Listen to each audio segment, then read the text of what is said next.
Hello and welcome to Landscape Photography World, the podcast for everyone passionate about landscape photography. I'm Grant Swinburne and I'll be your host on this show, talking to landscape photographers about their motivations, likes and dislikes.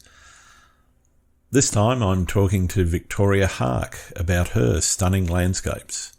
Originally from the UK and a resident of British Columbia, Canada since 2007, she's heavily influenced by the beautiful environment that surrounds her. Viktoria has a background in fine art and anthropology. This, combined with her love of the natural world, brings a unique perspective to her photography. Her ethos is to tread lightly, observe and search out the subtle visual story within whichever photographic genre she is working. Her work covers the fields of landscape, portrait, wedding, event, promotion, editorial, stock and photography education, allowing her to stay creative and excited about the projects she undertakes. Viktoria has been published by numerous media outlets around the globe, online and in print, including the BBC, CBC, N-Photo magazine, Outdoor Photography, and many others. She's a freelance writer for Photo News magazine and was a regular contributor to Outdoor Photography Canada magazine. On top of all this, she's a Nikon Canada ambassador and Lower Pro global ambassador. We discuss her creative process and the way social media has shaped photography, as well as how to stay balanced with all the noise that can be created around social media. I hope you enjoy the show. Hi, Viktoria. Great to have you on the podcast. How are you going? I'm good. Thank you very much. Thanks for inviting me. An absolute pleasure. I'm really chuffed to have you on board. I think you're my first Canadian, though, as people will probably tell throughout this, you've actually got an English accent. So whereabouts are you from? Both originally and also now? Originally from the UK, just to confuse everybody, and I've lived all over the UK, but mostly in Dorset, so on the south coast, and I moved to Canada about 13 years ago now.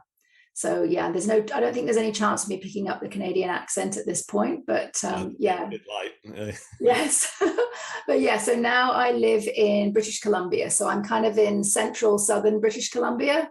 Mm-hmm. So for those people that know Canada, I'm kind of midway between Vancouver and Calgary. So relatively close to the Rockies, and, it's a kind of 5 hours between each of those two places.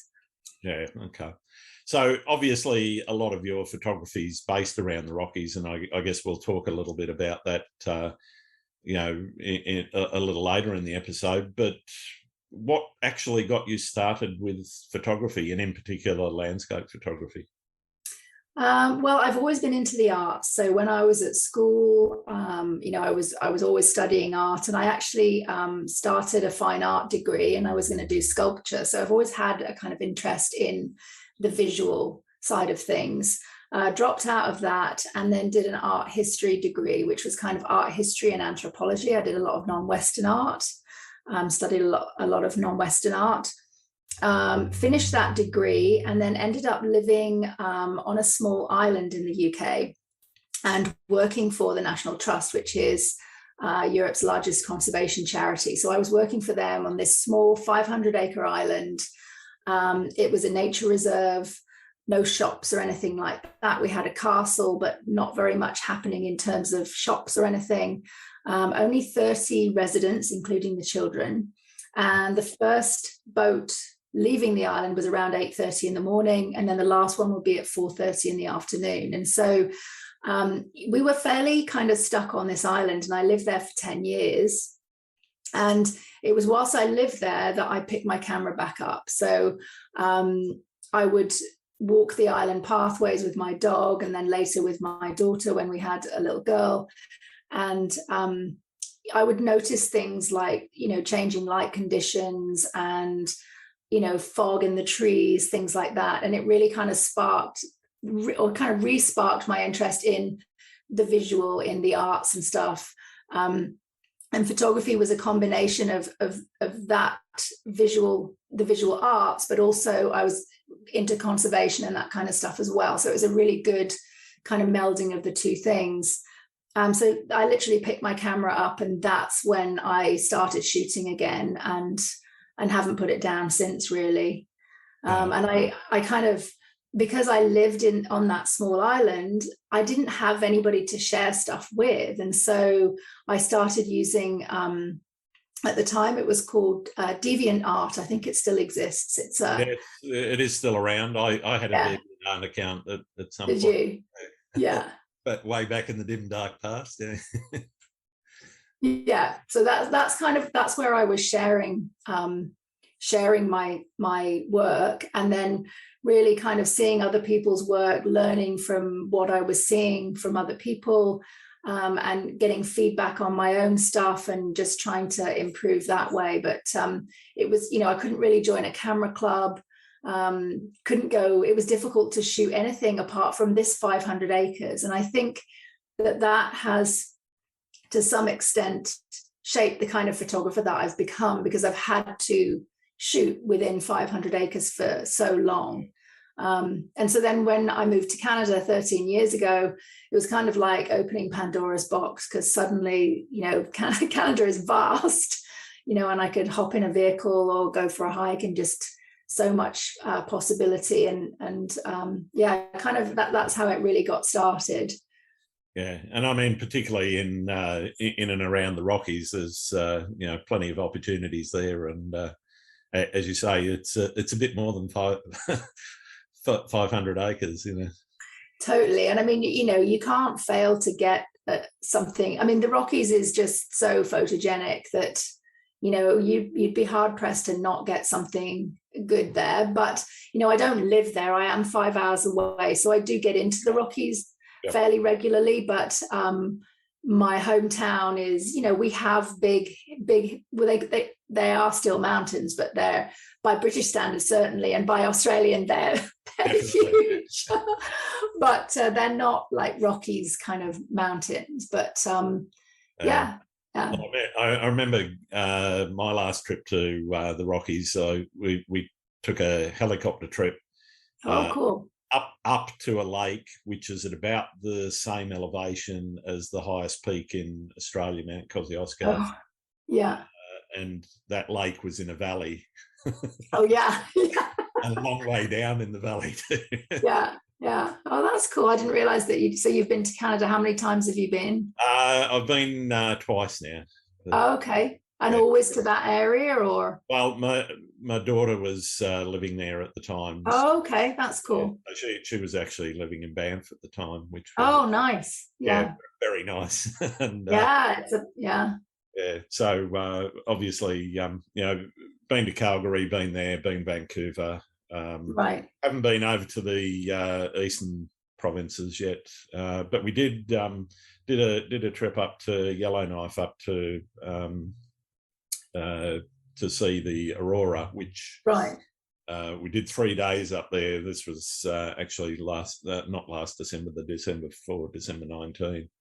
And we did 3 days there, and the first 2 nights it was just socked in cloud. Oh, that sucks. The third day we were there, it snowed the whole day, and oh no, it was not looking real good. And then I think we'd been sort of out at the location we were going to be shooting at, and probably about 11 p.m.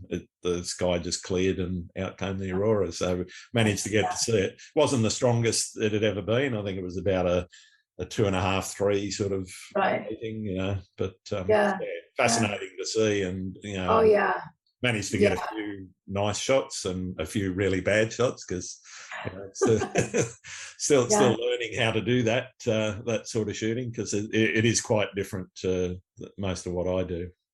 Yes, we do get the aurora here as well, but not nearly the same as you do up in Yellowknife. And I've never been to Yellowknife, actually. My brother used to live there, but we do get the aurora, but it's not nearly as bright down here normally. But it's so cool to see, and I find it interesting that you can have an aurora predictive app, and it tells you that there is an aurora that night. You can go outside and stand there, but you can't see it. You have to if you get the camera out, then take a shot, and then it's like, whoa, there's aurora. So then head to the spot. You could see ours with the naked eye, but the camera really brought it out, obviously, because you can get that 25, 30-second exposure and get a lot more colour that way. But anyway, enough about my holiday. It's very interesting. I want to get up to Yellowknife. And I want to go back, and I want to spend a bit more time there, and hopefully get a few more clear nights. But anyway. That'll be for once the world gets back into international travel again. We're still a bit stuck on that. Yes. So I guess tell us a little bit how you decided to do photography full time, or how it became such a big part of your life. I mean, obviously you've got a passion for it, but how do you make that leap from, okay, well, might have a job or might not, and okay, this is really what I want to do? Well, I think continuing on from my story about how I started photography, living on the island. When I actually lived on the island, I worked for the National Trust, and I was lucky enough to sell some of my images in the National Trust shop on the island. And also I was commissioned by the property manager of the island to shoot some stuff as well. So that was kind of my launch into making some money from photography, just in a small way. When I moved to Canada, I continued, I was so excited to have more places to shoot. I continued to photograph things, and I would put stuff on Facebook at the time. That was Facebook and 500px. So I was posting stuff there, and then people would see, it's strange how people see a landscape photo and then think that you could shoot their wedding and stuff. So I ended up, doing things like family photos, and which was extremely stressful at the time, trying to, because, that kind of photography is extremely different, and you need to have people skills as well as operating a camera and stuff. You're controlling children and things happening. The landscape isn't likely to run away. No, it does other things, but it doesn't do that. Yeah, you might not get the light you want, but and you don't with a lot of family photography as well. But so I ended up making some money from people photography. So that's where some income was coming in. That inevitably led to somebody asking me to shoot their wedding, which of course is extremely stressful. You can't mess up. You can't miss the most important moments. But anyway, I shot my first wedding and I survived it, and thought, I can kind of do this, and you can actually make some decent money from wedding photography. And so I started to make money from those kind of things. I did stuff for charities too. I did work for the BCSPCA, which is, like I don't know what your equivalent is in Australia, but, like an animal rescue charity. RSPCA. The RSPCA, yeah. So I actually worked for them for a while. I would do photography for them, just for the branch that I worked at. So I kind of got my name known in the local community by doing some charity kind of work, covering different things. And it really just sort of escalated from there on. I would sell a few prints with landscape photography. And then, I think I probably did a workshop, or, did a workshop with a friend or something like that. And it's just really kind of progressed. And my photography continues to be, I love I love nature and the landscape. Those are my real passions. But I do enjoy all different types of photography, and my income comes from a number of different sources. So, I do make money from, writing for a magazine, and, it comes from a whole bunch of different places. I do some stock photography. But I think that photographing people takes away some of the pressure that many nature and landscape photographers feel to they have to sell that side of they have to sell that photography, and that can be really tough. And I can make money that way. I do workshops and that kind of stuff. But doing the people photography means that I don't have that same pressure to sell that side of business. And having a number of different income streams is really handy, especially with the pandemic. If I was relying on doing workshops and stuff and flying all over the world, which I don't do a lot of anyway, but I do the odd workshop here and there. I think things would be much more difficult, but I shoot for tourism. I do so many different types of photography that I've been lucky that I've still been able to manage with the pandemic and everything too. So I guess that begs the question though, how do you fit it all in? It's really difficult. I have a whiteboard here, which is full of, at the moment, my editing is, I've got maternity shoots to edit. I've got a couple of weddings. Next week I'm shooting for tourism. I'm going to try and fit in a trip into the Rockies to try and catch maybe some of the first snow. I'm constantly balancing these things. And I've also found myself in the public speaking circuit because now I'm working with Nikon Canada. Yep. So now I'm doing public speaking, which for me is really, it's actually my nemesis. I really hate public speaking.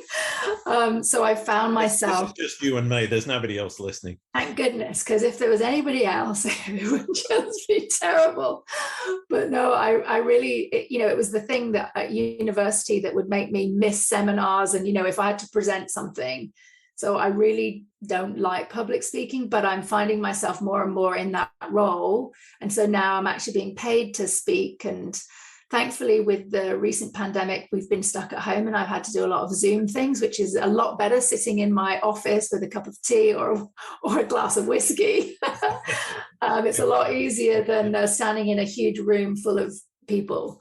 But that's coming next year. I have quite a lot of big presenting things coming up next year, which is pretty scary. But I'm at the stage where I need to be planning and getting those things underway and stuff too. So it's that my photography is moving into kind of a teaching role, which is it's great, but I can still, make some instant money from shooting a family or doing whatever, so it's sure. Yeah. So talk to me a little bit about the Nikon ambassadorship. What does that entail, and how did that come about? I was actually approached by Nikon to do a social media partnership. To sort of a contract to work with them and their social media to start with. And I think I have to be very grateful to Michelle Valberg. I don't know whether you know her. She's a wildlife photographer and a Nikon ambassador. And she came across my work and very, very kindly kind of pointed me out to Nikon. And so that's how I came to their attention. And I was invited to go to Toronto and speak for Nikon at a convention. So this is when I had the social media partnership. And I, now that you know what I think about public speaking, I just thought, oh my God, I don't know if I can do this. Why did I say yes? Yeah. So I said yes, but I remember thinking about it and thinking, I sort of weighed it up because I was absolutely petrified. And I thought to myself, well, would you rather go to, I was trying to think of the place in the world that I would love to go to the most and do that thing, or would you like the potential to be like working with Nikon? And it was the thing with Nikon that was, I was just like, I really want to do this. So I'm just going to have to get over it.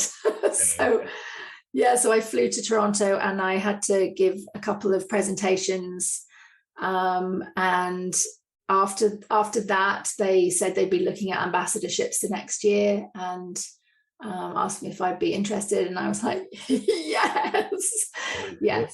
Yeah, I was very, very, very excited. And yeah, I've been working with them now for a couple of years. And it's a great partnership. They don't put any pressure on me. It's been fantastic, and I'm really lucky that I can now get. I've been working with the oldest, not the oldest cameras and stuff, but working with some fairly elderly equipment for quite some time. We never had an awful lot of money to spend on camera gear, and it is really nice that I'm using the latest mirrorless cameras now, and I have access to the newest lenses, and I can borrow some things, and it's really nice, very, very nice. So while we're talking about gear, what's your favorite piece of new kit that's come across your desk? I love the mirrorless system, and I actually didn't think that I would. With my ambassadorship, I decided to get the D850. I borrowed it from Nikon. I absolutely loved it. Yeah. And that was the thing I really wanted. And I got the 850, and then Nikon gave me their mirrorless camera to use for 6 months, and I wanted to try it, but at the same time I loved the 850. I'm not super technical, it takes me a little bit of time to figure things out, and I'm quite intuitive with my shooting, so I know where buttons are. I don't have to think about it. It's all just very intuitive. And then to be given a completely different system was a bit of a challenge for me to start with, but thankfully they gave it to me for 6 months, because when it came to handing it back, I realized I actually couldn't hand it back. I really didn't want to part with it. Yeah. And it was a lot of it was the lenses. The lenses were so sharp. And I had the 14 to 30 f4 lens from them, and I just was like, I can't give this up. And so I realized that I was going to have to go into using mirrorless, and it was so much lighter. So many advantages. It took me that little bit of time to get used to it, but after I programmed a few buttons so that things were in places that I could find them, I really. So I would say the mirrorless system. I'm using at the moment I have the Z7 and the Z6 II, and I love all the lenses and stuff. So yeah, fantastic. Yeah. No, I haven't made the shift to mirrorless yet. It's oh, you haven't? Yeah, I was just going to ask you that. Almost. I'm still getting value. I'm a Canon shooter. I'm still getting value out of the 6D Mark II that I got a few years ago. Right. Despite the fact that I drowned it once and had to send it off to get it fixed. But yeah, we've all done that. But I mean, it's definitely. I mean, I'm obviously I don't necessarily want to throw away all the Canon gear that I've got, and there's certainly a couple of lenses that I know using the adapter will work really nicely with the new R systems. It's just a matter of making that call about, is it the R5 or the R6? Yeah. And I don't do a lot of video, so I'm kind of leaning towards the R6 because A, it's cheaper, but B, I'm also still torn because there are some features on the R5 that I'm going, I could use. I don't now because I don't have one. Yes. Yeah, I know. Yeah. I mean, I think the problem is if you're given something to try out, that it's a problem, because then you're hooked in, and it's hard to give it back once you've had it. I mean, I probably would have sat looking at mirrorless, thinking, oh, that would be nice. It'd be a bit lighter, and and that's kind of where I'm at the moment. Is that? Well, yeah, that was it. And I loved my 850. I absolutely love that camera. So, I was very happy. But then there were just some of the features, things like the focus peaking and stuff like that. Very, very handy, and also being able to see kind of what you're shooting. You can see the sun star, you can see whether your shutter speed is too slow, you can see if your highlights are blown out. There's so much that you can actually see whilst you're shooting. Yeah. So don't try one. That would be my advice. Don't try it, because you're probably going to want it. I've already sat and watched most of the videos that are out there, and I definitely want to. It's just a matter of timing, and just sorting out the funding and all that sort of thing as well. That's right, and it's hard to have to get a whole new system. But I mean, I guess if you can use some of those lenses, then that helps. The problem is the lenses, the cost, because they're the things that are really going to make the difference cost wise. Yeah.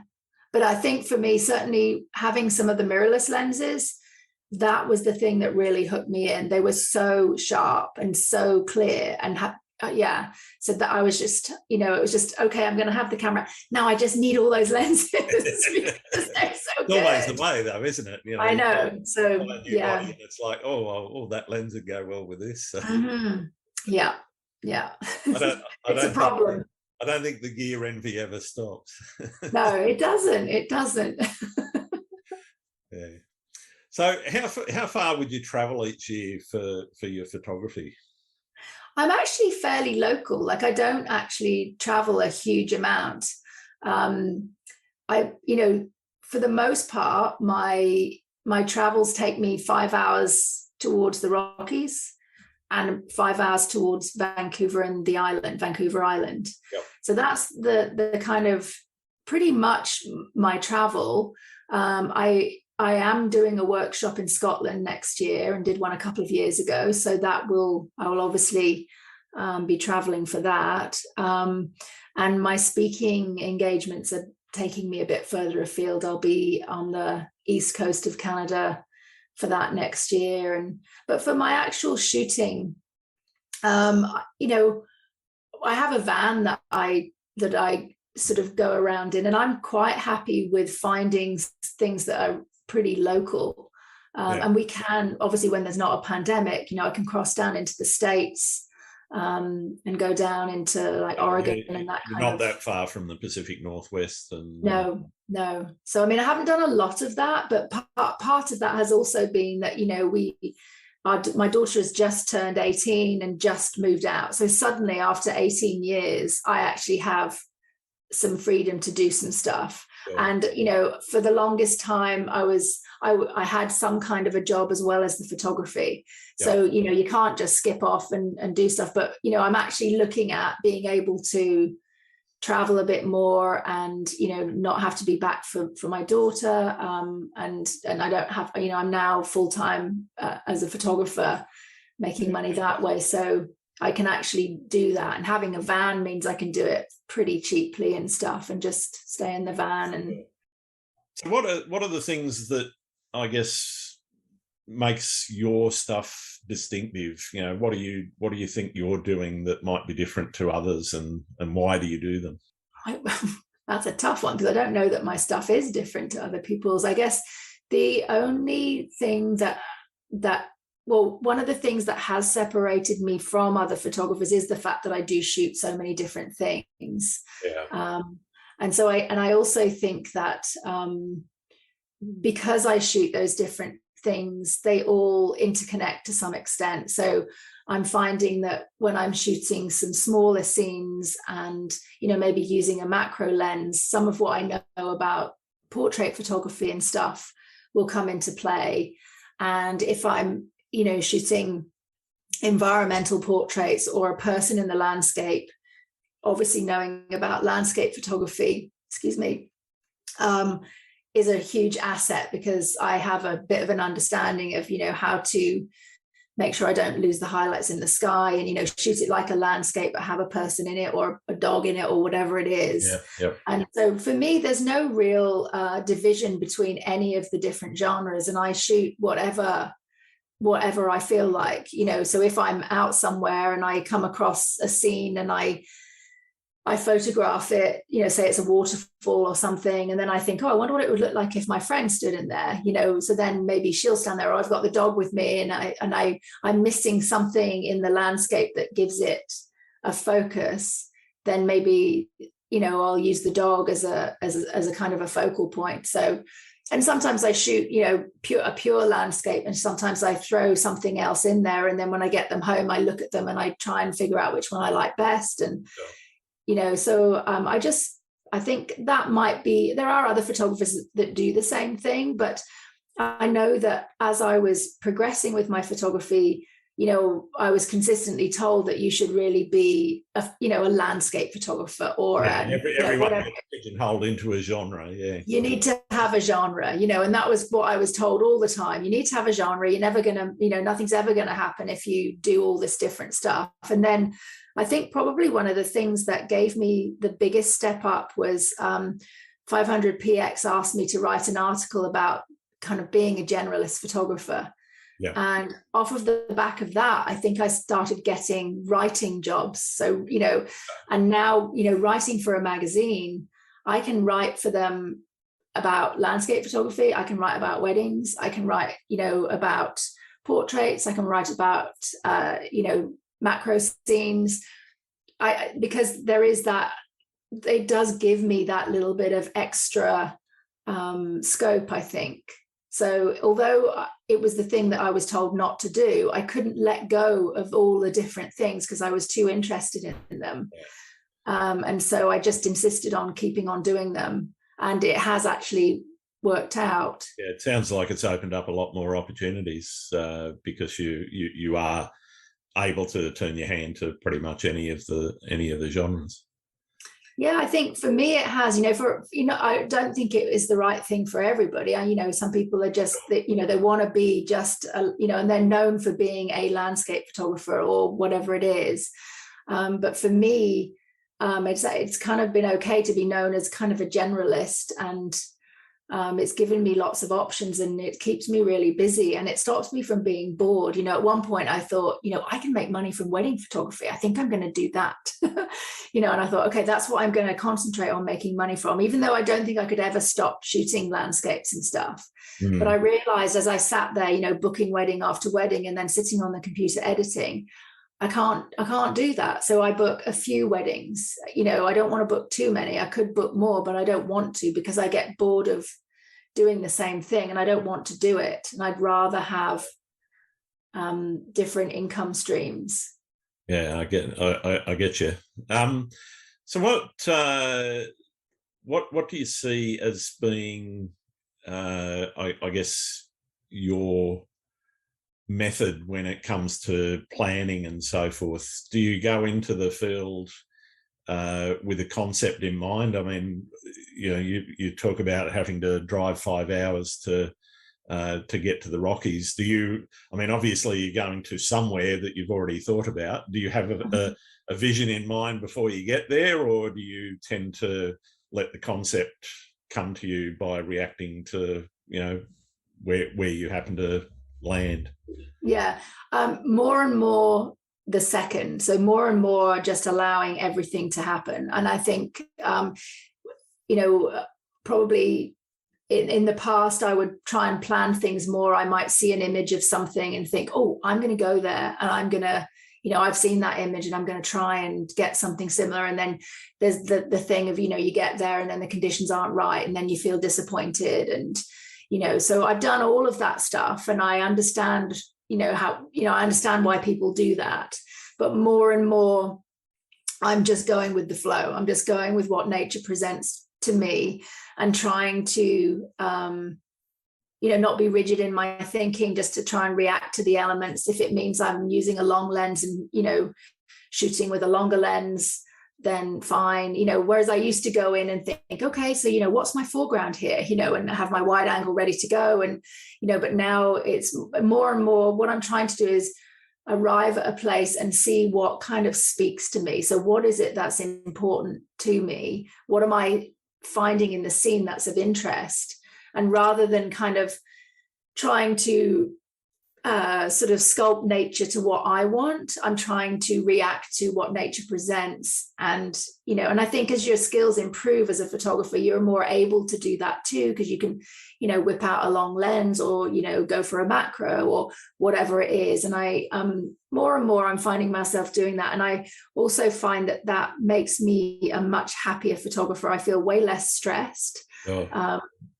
and I'll just, a lot of the time I'm literally just walking the dog. I'm out with the dog and I see something, and I can shoot it there and then, or I'll see something and think, oh, if the weather conditions are a certain way, this is going to be potentially something that would work. So I think you're also, banking knowledge, knowing, oh, okay, if I come back in the fall, there may be mist on this lake or whatever it is, I'm gonna potentially come back here and see, but then trying not to be disappointed if it's not that, because usually there's something else.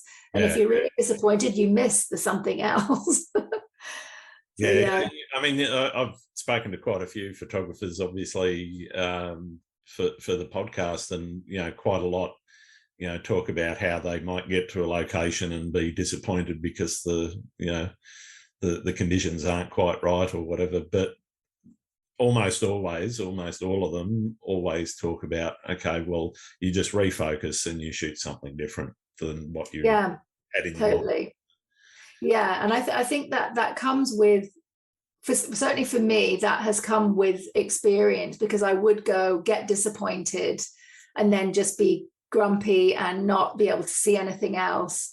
But now, I think just going with the flow, and then nature presents something incredible that you're just not expecting, and just trying to, react to that. So I think probably most of my shots that I like the best have been ones that have been completely unexpected.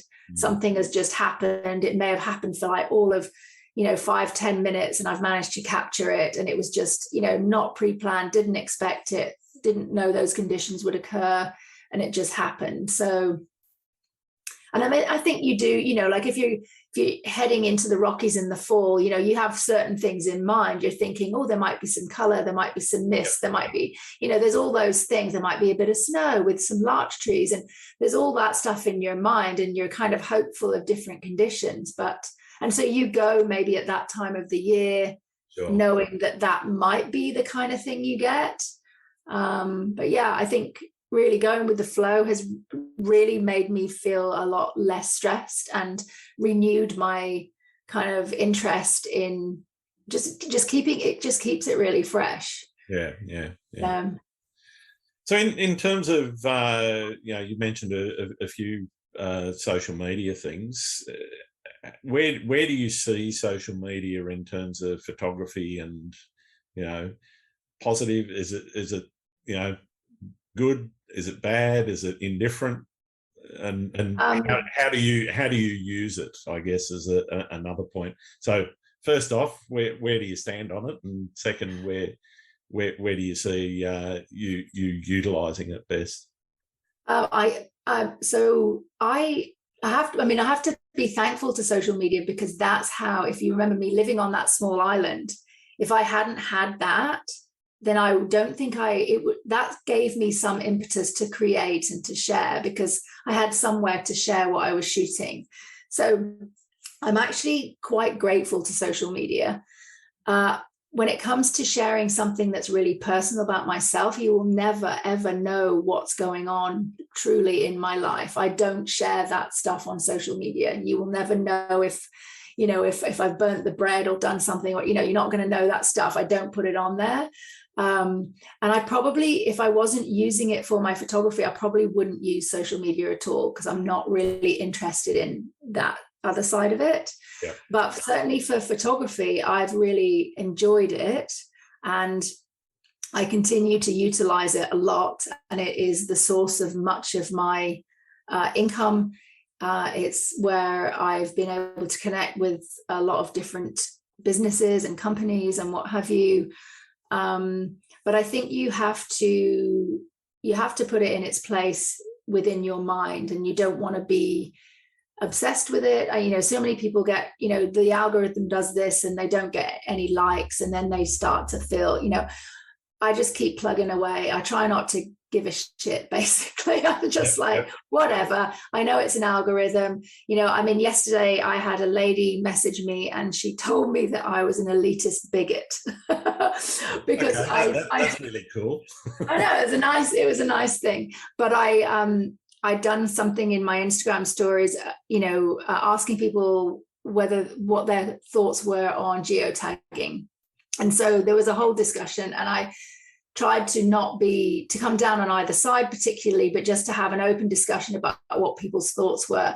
And of course, out of all of that, I only had the one person who, but I just, I don't care, really, at the end of the day, it doesn't really matter. And I think I'm able to just put that kind of stuff in a box and not worry about it, because there's always going to be those kind of people out there. And a lot of people do seem to get very affected by, if people don't like their stuff, or, obviously things bomb and you just think, oh, great. But there's so much that's an algorithm and stuff. And if I like it, I'm going to still like it, and it's not going to stop me. And if I might post it literally, I might post it today and it will bomb, and I could post it in 6 months' time and it will be amazing on there. It means nothing. And that's kind of how I think of it. And I think the other thing with social media is it does like to pigeonhole you, and people like to see the same things over and over. They know they follow you for a reason. And then if you don't post that kind of stuff and you post something different, you're going to lose followers. And I almost make it my business to keep, posting different things that will make people decide they don't want to follow me, because I don't want to be put in a box, and I don't want to have to produce stuff that, I know people like. I know what people like. I know what to post that will garner likes for me. But I still want to make sure that I'm not put in that box, and so that I can only shoot and share the same stuff. I want to be able to shoot and share whatever I want. And so I think you have to be kind of a bit hardened to the fact that some of it's just going to bomb, but. So you're not a slave to the grid then? I try not to be, no. I mean, I think, it affects us all a bit, but I try not to even, I use social media a lot, and as I say, it has been very useful to me.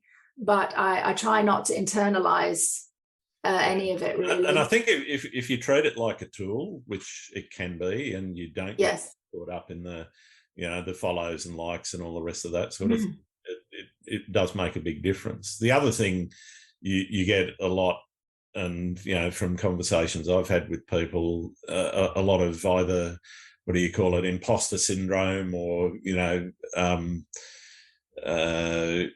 comparisons between my work and somebody else. And the way I always sort of talk to people when they, ask about that, it's, well, I'm at where I am in my learning curve. You're at where you are in your learning curve, and everyone's learning curve is different, and everyone's journey in social media, everyone started at different times. So the people that have got 700,000 or 800,000 followers have probably been there for 10 or 15 years, or whenever. Exactly. It's and they got into it early, it's no measure of how good you are as a photographer. Some of the best photographers I've come across have got tiny followings, and it means absolutely nothing.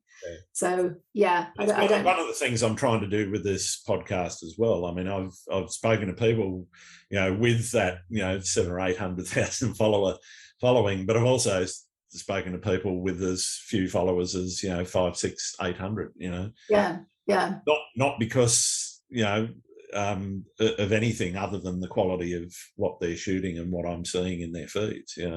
Totally. It is about trying to find that I guess that mental balance where it's a tool, it's a way of getting yourself known. If you're not well known now, don't worry too much about it. If you are really well known, well, you're going to, I mean, as you probably are aware, you are going to garner some negative comment back, People calling you an elitist bigot, for example.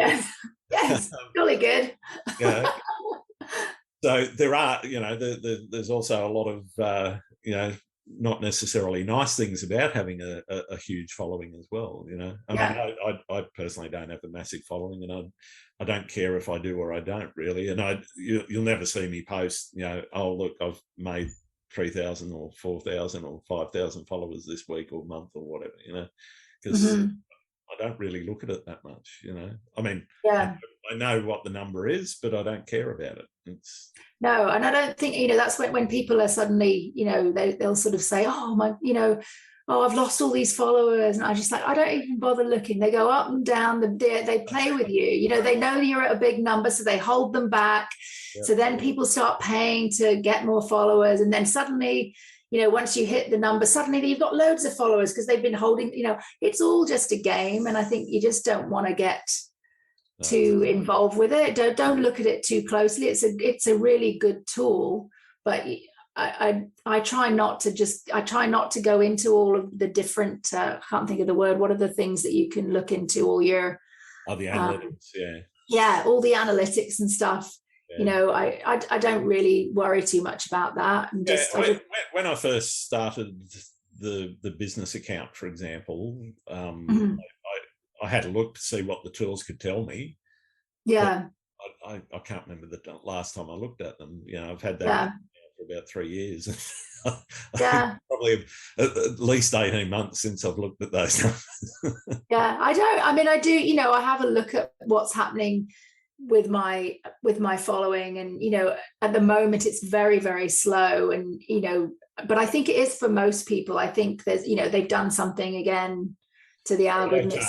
They change the algorithm, and and there's no point in panicking or getting stressed about it. I just do the same thing that I always do, and just keep plugging away at it. And I think I post regularly, and so that's something that can really help to keep a steady kind of following. But one of the other things I think is because I know almost all of them, I think all of them have some kind of algorithm about showing your posts more frequently or to more people when you're more engaged, because they're all about trying to hook you into using the app for as long as that's the way they're designed.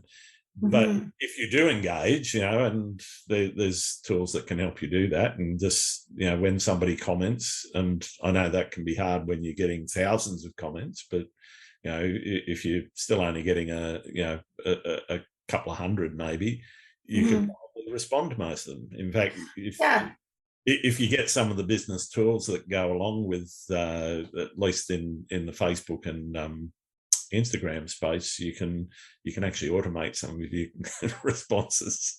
Not that I recommend that, because I don't know what they would be like, but I have to say that for me, you'll be thankful for calling you an elitist.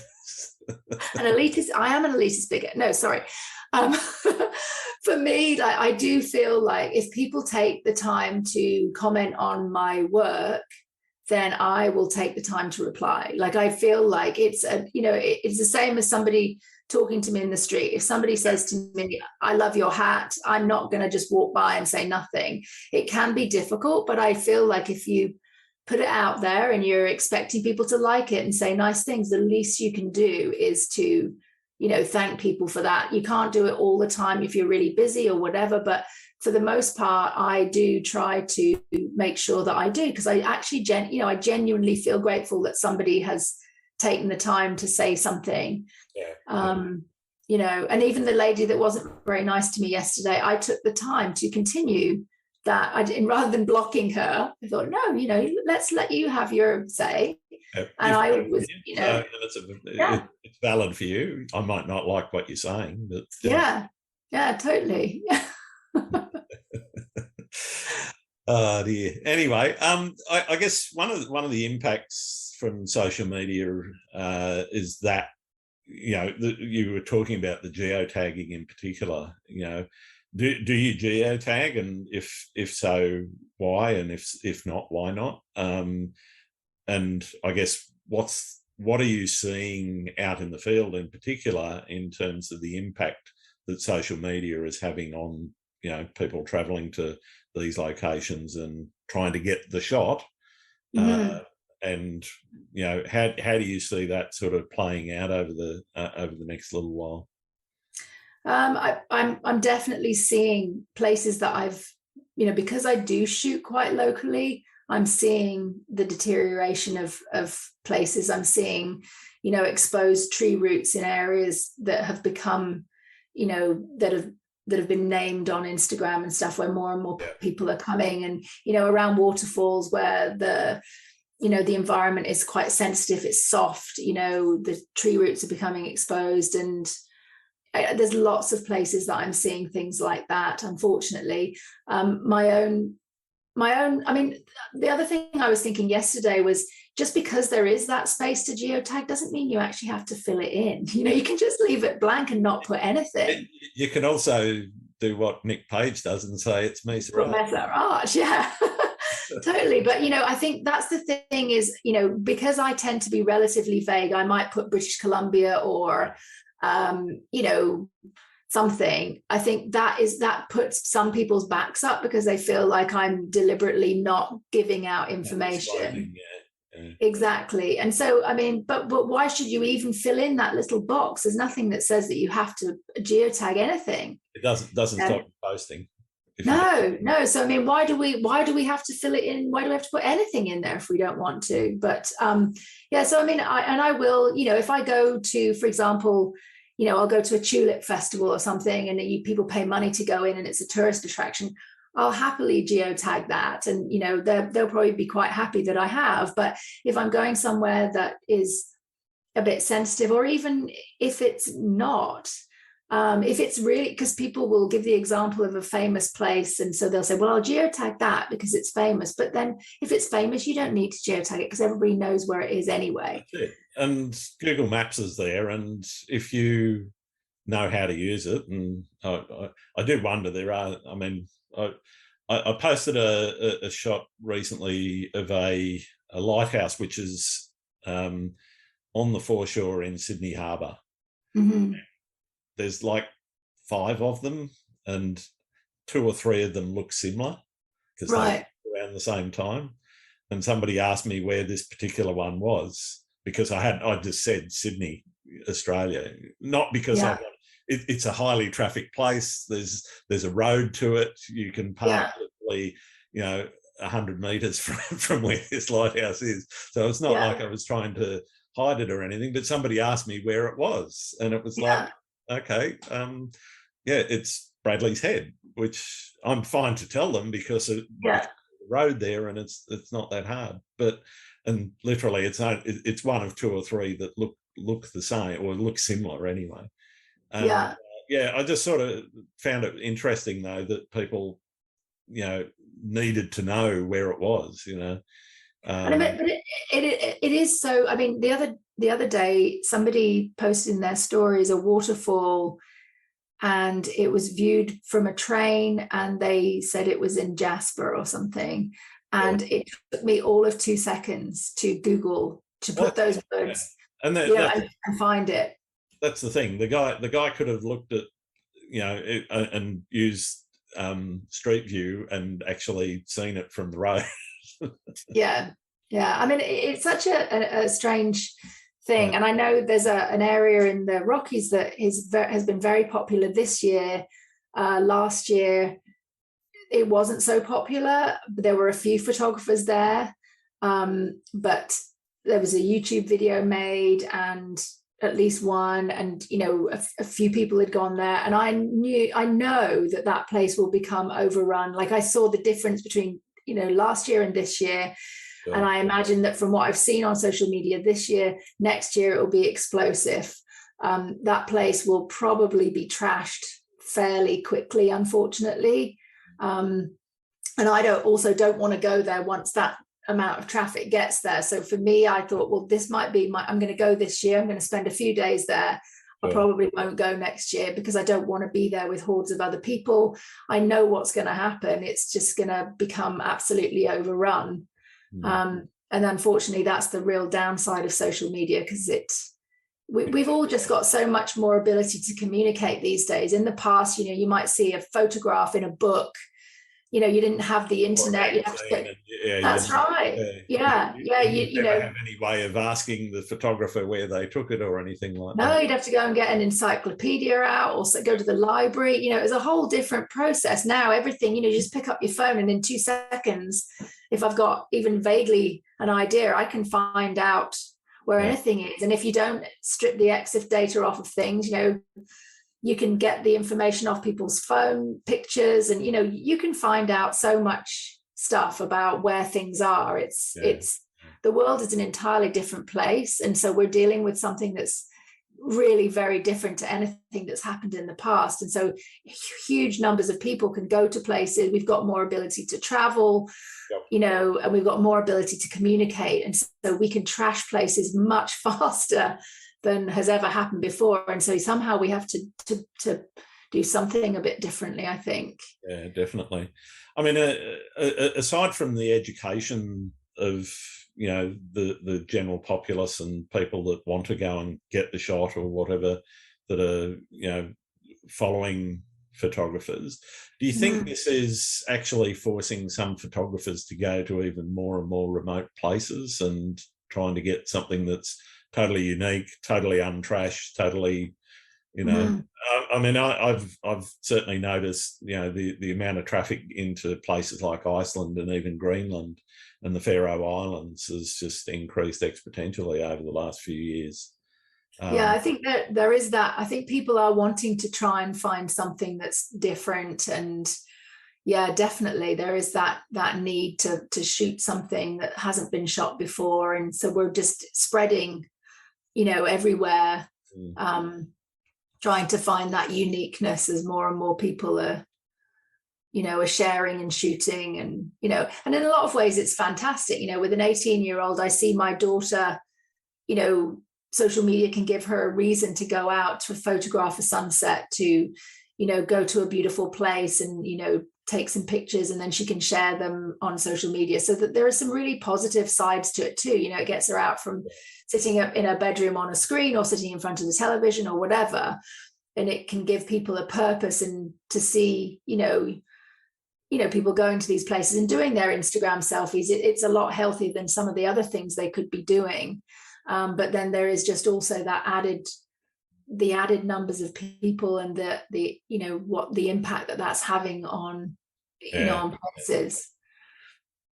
Yeah, and I think in particular some of those places that may not really have the infrastructure for the volume of people wanting to go there as well is starting to become a real problem. I was talking to a New Zealand photographer recently who was saying that up until the pandemic, they were, particularly in the South Island of New Zealand, they were starting to get quite concerned about the volume of people. Not only the spectacular stuff coming out of Instagram, but there was also good old Peter Jackson with his Lord of the Rings trilogy and the Hobbit and everything, just showing off Middle Earth, and everybody wants to go and visit totally see that landscape. Because I know I was in New Zealand for 6 months before Lord of the Rings, and I was traveling around in a tent, basically, with not very much money, just traveling around New Zealand. And I believe it's a very different place to the place that I experienced back then. Well, I've seen photos and videos of queues of camper vans and tourist buses and whatever at some locations, and it's like the good old Wanaka tree, and somebody hacked the limb off, didn't they? It just makes you wonder sometimes. But I know there was an ice cave in the Rockies last winter, and somebody had gone in and scrawled, I think they must have cut it in with a knife or something, and put something about Instagram on it. So basically they were having a go at those people that were going there for an Instagram shot, trying to ruin their Instagram shot by scrolling across it. But I mean, it makes them as bad as it's just awful, really. And people are still going there. They're just having to Photoshop the scroll out of the shots, but honing up the cloning tools. That's right. It certainly makes me wonder sometimes that what gets in people's heads. But I guess it's one of the things in terms of education that hopefully platforms like mine and also yourself on social media can help a little bit and educate people not to go leaving their rubbish around, not to, go traipsing beyond fences and so forth, where, you're getting into what can be quite sensitive and, delicate ecologies and, just trashing the place, and it doesn't take that much foot traffic to actually cause some damage to some of these places. No.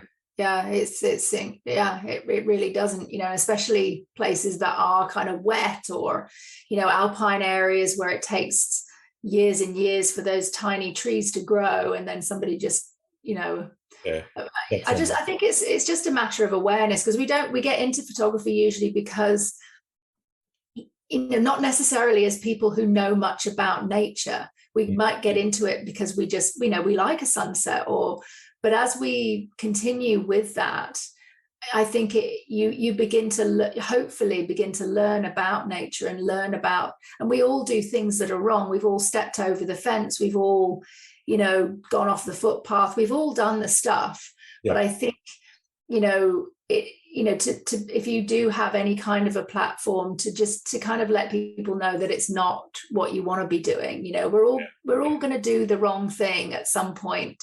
But if we can start to educate each other, and there are, so many things I don't know, when it comes to things like wildlife photography, I thought it would be interesting to take up a bit of wildlife photography. Oh.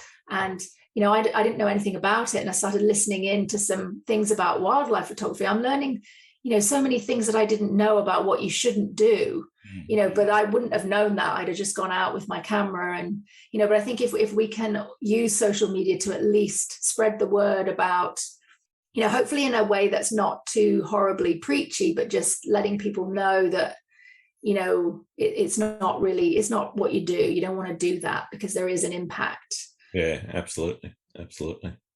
I guess what are you looking for in a location, in terms of how unique it is, or, how do you look for something that is unique, extending on from that, photographers looking for something that's different.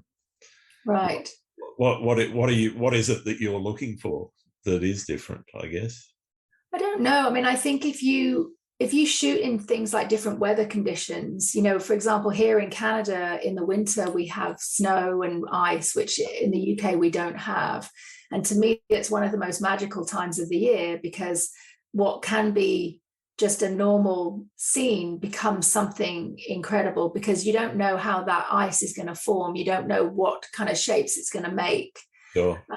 And so I think, you can go to the same place over and over, but you can shoot it in different conditions, and perhaps capture something that's really unique. And I think it doesn't have to be, I don't feel like I have to go to a brand new place, but I enjoy seeing, maybe the same place, but in different, with different things happening.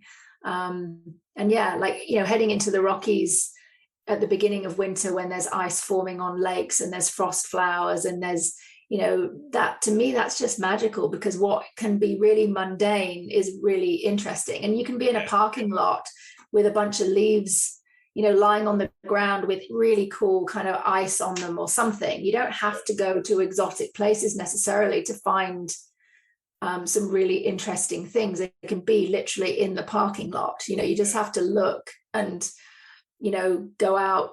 And I think that's what I'm enjoying about kind of shooting smaller scenes and not going out with too many preconceptions, because I'm actually noticing things in forests and things that are different that I probably would never have seen before, because I'd be too busy planning my next big sunrise shoot at the base of whatever mountain. But now I'm seeing, these smaller things, and there's all sorts of interesting stuff out there.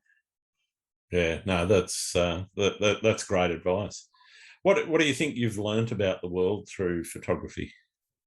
Oh, that is a big question. What have I learnt about the world because of photography? Whoa, wow, that's so vast. I don't know where to start with that. I've learned so much, because photography has been such an integral part of my life for so long that probably most things I know are connected with photography, because it's what I I even dream it. I dream in f-stops quite a lot. I'll wake up, or I'd be thinking that's f2.8. I'm actually dreaming those things. There's so much I can't even begin to. I've seen, if I go to, even just things like wedding photography, I see people on a particular day where it's the best and the worst of people. I see that side of things. I've worked in shelters and photographed things with animals that have been, really difficult and really interesting. And with the landscape, I think, kind of landscape photography has taught me so much about nature and just so much. And I think it gives me a purpose to be. I kind of feel like I don't need anything else. I meet people through photography. I don't need to know anything about them. It doesn't matter how many kids they've got or what they do for a living or whatever. If we have a camera and we want to go shoot a lake or something, then we'll get on. Like it's as simple as that. I have a purpose when I head out with a camera. It doesn't matter where I'm going. I've always got something that I can do. I may have completely gone off topic there. No. It's such a huge question. I'm not quite sure how to answer it. I'm just interested. I mean, as you can tell, I'm quite passionate about hearing stories from people about what they do and don't do, and what they like and what they don't like.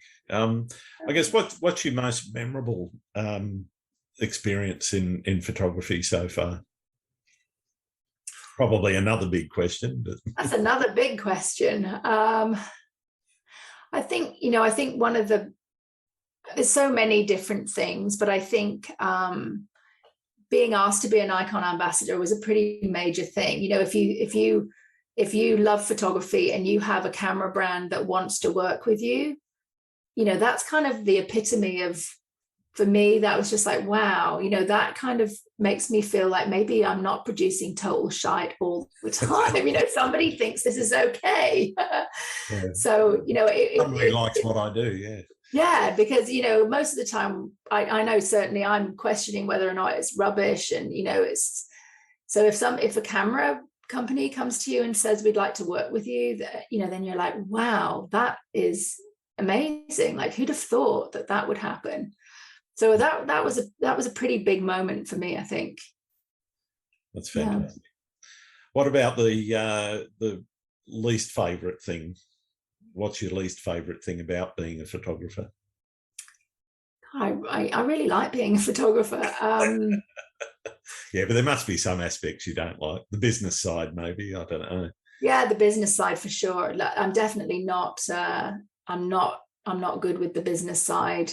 And that's something I really struggle with, certainly to start with, and I still do. Sure.